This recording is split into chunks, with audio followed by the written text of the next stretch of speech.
Poor janitor buys old doll at flea market, gives it to child, and hears crackling sound from it. Oh, this one's lovely. Eve will love it, Pauline exclaimed as she stopped by a stall where a woman was selling toys. Pauline was a single mother to her 8-year-old daughter Eve and worked as a janitor. Her husband had died years ago due to cancer, and since then, she'd been raising Eve on her own. When Pauline saw the doll at the flea market, she knew it would be the best birthday present for Eve. Unfortunately, she didn't have enough money to buy anything expensive, so looking for something at the flea market was her best option. When Pauline decided to buy the doll, she was so preoccupied with the thoughts of Eve that she didn't bother to inspect it. 2 days later, when she gave it to Eve on her birthday, she heard a weird crackling sound coming from the doll. A few days earlier, "Mommy," said Eve sadly, "can you get me a doll?" "Honey," Pauline gently replied, "you know we're on a tight budget this month. Mommy will buy you one next month. That's a promise."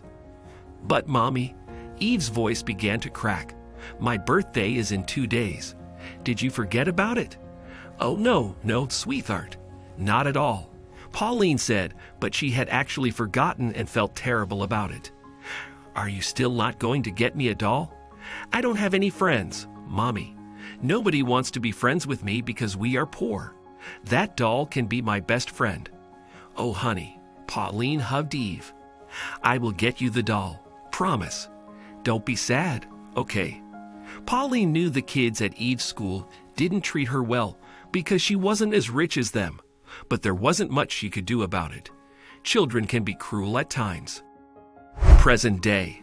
Pauline was delighted after buying the doll. She couldn't wait to give it to Eve and see her beautiful smile. The doll was one of those vintage kinds, holding a tiny baby in her arms. Oh, Eve will be so happy, Pauline thought on her way back home. And Eve was. The little girl's joy knew no bounds when Pauline showed her the doll on her birthday. Sometimes, the cause of someone's smile is the source of another person's grief. "Ta-da! Mommy got the doll for Evie," Pauline exclaimed, holding the doll in her hands. "Can Mommy have a kiss for that? It's so pretty. Thank you, Mommy," Eve chirped as she kissed Pauline on the cheek. As Pauline handed over the doll to Eve, she suddenly heard a strange crackling sound. What was that? Pauline wondered. She shook the doll, holding it close to her ears, and heard the crackling again. "Mommy, give it here. I want to hold my doll. Please, please," Eve said, excited to play with it. "1 second, honey. I think there's something in here." It was then that Pauline examined the doll and found a secret pocket sewn into the doll's outfit. She undid the loose threads around it, and a note fell from it. Eve quickly picked it up and said, "Mommy, it says, 'Happy birthday, Mommy.' It's not your birthday. It's my birthday. This is so silly." When Pauline read the note, she noticed the message seemed like it was scribbled by a child. At that point, the thought of the woman selling the doll flashed through Pauline's mind. The next day, she returned to the flea market with the doll, and luckily, the woman's stall was still there. "Oh, I'm glad I found you here," Pauline said. "I bought this doll yesterday, and I found a note inside." When the woman, Miriam, saw the note, her eyes welled up. "My daughter got this doll for me," she said quietly. "She passed away 2 days before my birthday. My husband and I." "Oh, I'm sorry." The woman covered her face as her tears started to flow. "I'm really sorry for your loss," Pauline said apologetically. "I had no idea. I know I can't take away your pain, but if it helps, I can give you a hug." "Oh, thank you," Miriam said. Pauline gave her a warm hug, after which Miriam revealed her sad story, which brought tears to Pauline's eyes. "My little daughter was diagnosed with cancer," Miriam said. "We needed money for her chemotherapy. My husband and I work in a factory. We didn't have enough money to cover her hospital bills, so we set up a stall here to sell our old furniture and things we didn't need. But we couldn't save our daughter. She left us too soon. We're selling her toys because every time I look at them, it just makes me sad.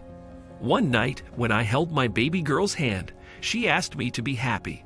She had said, 'Mama, when I'm gone, please remember me with a smile.' So I decided to sell the toys. She had bought that doll, saying it would remind me of her. I'm sorry I feel like I'm oversharing with you, but my heart feels really relieved today. Thank you for listening to me." As Miriam finished, she broke down into tears again. Pauline consoled her, and the two women talked about their lives for a while. Pauline told her how she'd been raising Eve by herself and invited her over to spend time with them. "Eve will love to meet you," she said. "And thank you so much for the doll. It made my daughter's day. I'm sure your daughter is looking at you and smiling. Thank you again," she added before she left. A few days later, Miriam visited Eve and Pauline at the trailer where they lived. "This is an appreciation of your kind heart and patience in listening to me that day.